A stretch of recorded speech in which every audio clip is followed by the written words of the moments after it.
Don't leave me hanging. It's go time.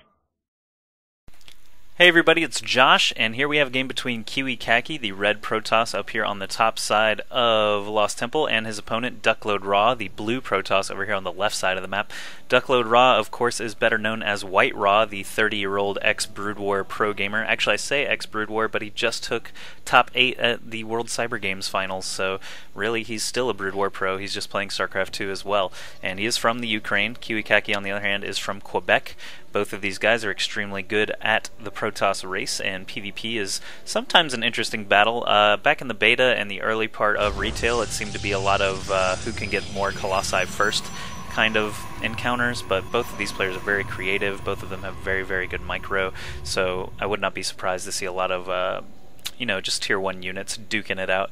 And this series was played in the winner's bracket at MLG DC. It was not cast live. I haven't found any other casters that have cast these games yet. I haven't even watched these yet, but I know that both of these players are extremely good, and I want to see what they end up doing to each other. So not going to be able to spoil anything. I don't really know what happens, but Duckload Raw getting his pylon down, gateway down at 12, KiWiKaKi actually going for an assimilator before gateway, and that is a little bit out of the ordinary. He doesn't have a gateway up yet, probably going to be dropping that at 14. He drops 3 probes on gas immediately, so might be looking to go 1 gate robo this time around. He did get that gateway down at 14 as expected.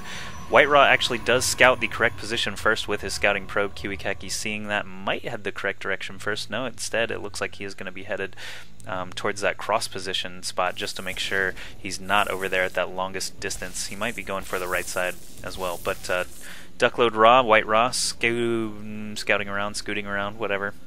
Basically just hanging out in KiWiKaKi's base while KiWiKaKi continues to scout. Yes, he did go for that right side first. Not going to find anything, of course. White Raw keeping his probe alive, just kind of juking in and out. Here he actually steals a bundle of minerals as well. So that gateway is nearly completed. That second assimilator goes down before Cybernetics Core is even able to be built, so KiWiKaKi's planning something quite gas intensive. Duckload Raw, White Raw, on the other hand, back here at his base, does have that 1 gas up and that Cybernetics Core on the way. This is what I like to call the very standard Protoss build. Even in patch 1.1.2, I have never cast a game from this patch, but I have to assume everything is going to be pretty similar for Protoss, as really they didn't have too much change. They had Void Ray nerf, and Stalker Blink out of fungal growth is no longer possible, but other than that, no real significant changes. So both of these players are probably going to be sticking to what they know, especially in this PvP matchup where everything's going to be the same anyway, because they have the same buildings and units. But White Raw's probe still alive, checking out the Cybernetics Core coming out finally. There is a Zealot on the way to try and dispatch that probe, or at least get him out of the base. KiWiKaKi actually just now finding White Raw over here on the left side of the map. He's going to see these 2 gateways and the Cybernetics Core. Looks like Duckload or White Raw. I keep saying Duckload, sorry. That is just a website. Duckload.com is a sponsor for White Raw, and he changed his name to Duckload Raw because they sent him to America to play in these tournaments like MLG DC and BlizzCon. But KiWiKaKi pops his head in, sees what's going on, and just runs for the hills. That first Zealot did come out for Kiwi, so he's going to be able to chase out this probe finally. Sentry comes out pretty quickly. He's going to be able to force field his ramp, protect against that 2 gate that White Raw's been building up so far. A Twilight Council coming out for KiWiKaKi. You know, with this double gas so fast for KiWiKaKi, I was really expecting a robotics facility, maybe some Stalker Immortal play, or even a Warp Prism Immortal drop, something sneaky like that. White Raw does build a pylon over here at the Xel'Naga Tower just so he can keep watch in this middle area between the 2 bases as best he can. KiWiKaKi on the other side, just making sure that White Raw doesn't try any sneaky expansions or anything. He's got vision all over the right side of the map there. So Kiwi just now dropping a 2nd gateway. This Twilight Council is finished. Oh, and he's going for a Dark Shrine very quickly, so no Blink Stalkers. I thought for a moment that might be what he was trying to go for, but now it looks like the Dark Shrine is building. He does have an idle probe here, kind of a mistake, but what are you going to do? And he is getting that 3rd gateway. So 3 gates for Dark Templar, pretty standard stuff. It's hard to afford more than that with gas prices being what they are. And the sentries are now going to prove their worth, being able to force field these 5 stalkers down here at the bottom of the ramp. And, oh wait, I just realized this series was cast, because I just remembered how it ends. Sorry about that. I'm going to continue casting the series anyway, because this actually was an extremely good game. Oh my god, I can't believe I forgot about this. But, so yeah, KiWiKaKi third gateway coming down. Dark Shrine about 75% done. White Raw, oh my god, I can't believe I forgot this. Robotics facility coming now for White Raw. He does have 4 warp gates ready to go, chrono boosting them as needed. He does have enough for another couple of boosts right now. He looks like he is saving up, waiting for that robotics facility to get done. These sentries proving their worth still with these continued force fields here on the ramp, keeping those stalkers out. KiWiKaKi did use his scouting probe early in the game. After ruling out this right side expansion and this bottom expansion, he went ahead and built a pylon here. He's not going to be able to warp up into White Raw's main, but he will be able to warp in some Dark Templars down here in the low ground. And one Dark Templar right here trying to hold off. How many stalkers is this? 9 stalkers, sorry. They're going to be able to take out that one pylon, but if they can't get both, then they're not going to be able to really do much. The sentries and zealot from earlier, oh, they did get both, so 2 gateways are unpowered. However, KiWiKaKi is in the main with a couple of Dark Templar. White Raw just now chrono boosting an observer out. White Raw actually pulls all his probes, even though this Nexus is being fired out and not the probes themselves. But Duckload Raw, check out how few stalkers he has left. Actually, I'm going to scoot back just a few seconds so we can see what happened to all of those. Actually, even more. Scoot back, scoot back.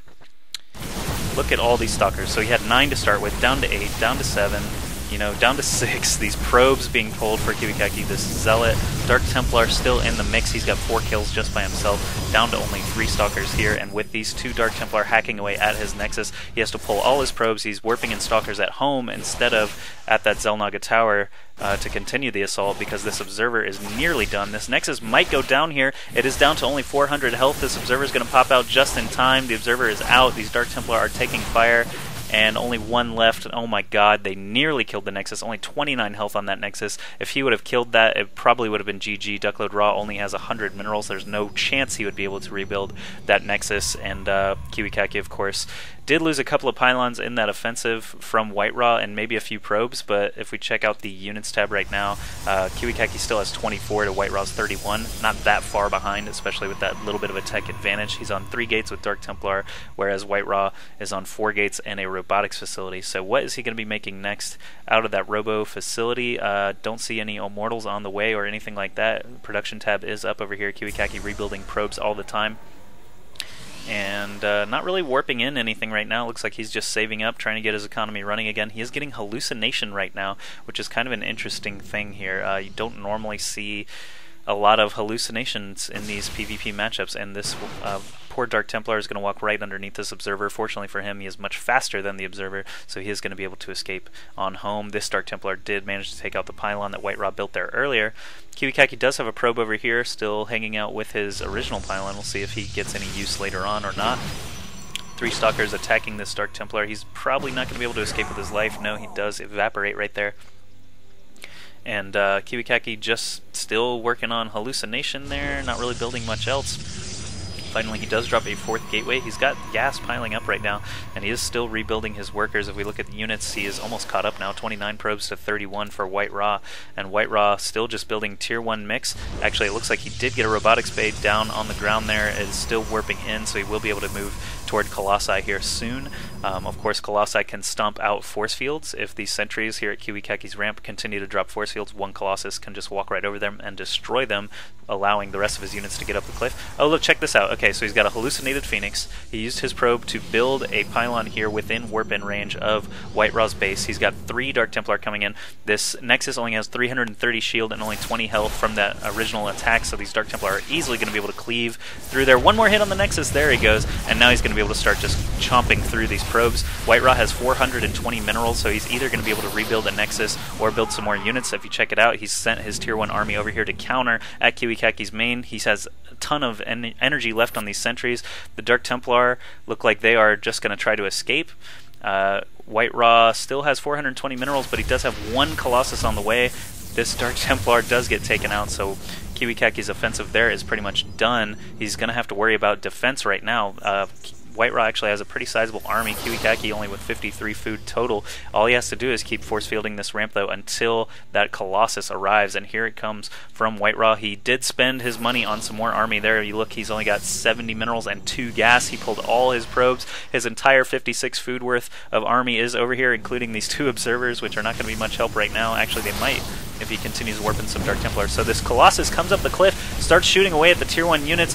KiWiKaKi's distracted long enough, doesn't force field his ramp fully. These units are starting to trickle in. Finally, another force field goes down, but he's focusing down this Colossus before it stomps out any force field. So all these units held out during that huge altercation. Only 5 Zealots or so were able to leak in there.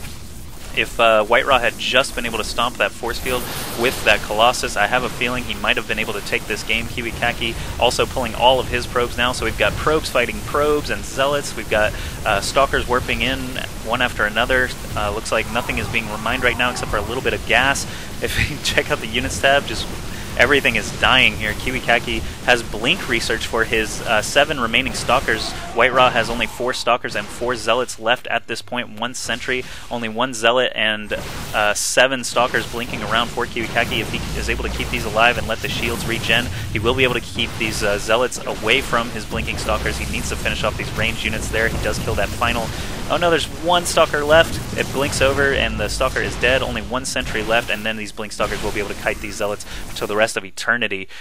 So KiWiKaKi basically taking the game right here just because White Raw has no Nexus and no minerals and no workers. All that's left are 2 Zealots. 1 just died, and there goes the other. Only 2 observers left for White Raw, and he GG's. So some really, really interesting stuff happened there with those Dark Templar, and you know, just a lot of blink micro, kind of a big upsetting blunder here by White Raw not stomping out those force fields there at KiWiKaKi's ramp. Could have helped him win the game, but KiWiKaKi does take that fair and square. I mean, he teched straight up to Dark Templar, was able to force field his ramp long enough to get his plan into motion. Some excellent hallucinated Phoenix warping with Dark Templar. How often do you see that? Never would be my answer. That was the first time I think I've ever seen that, especially used with that much, not efficiency, but, you know, results. That much awesome destruction. So basically this game came down to just a couple of mistakes by White Raw and some awesome micro from KiWiKaKi.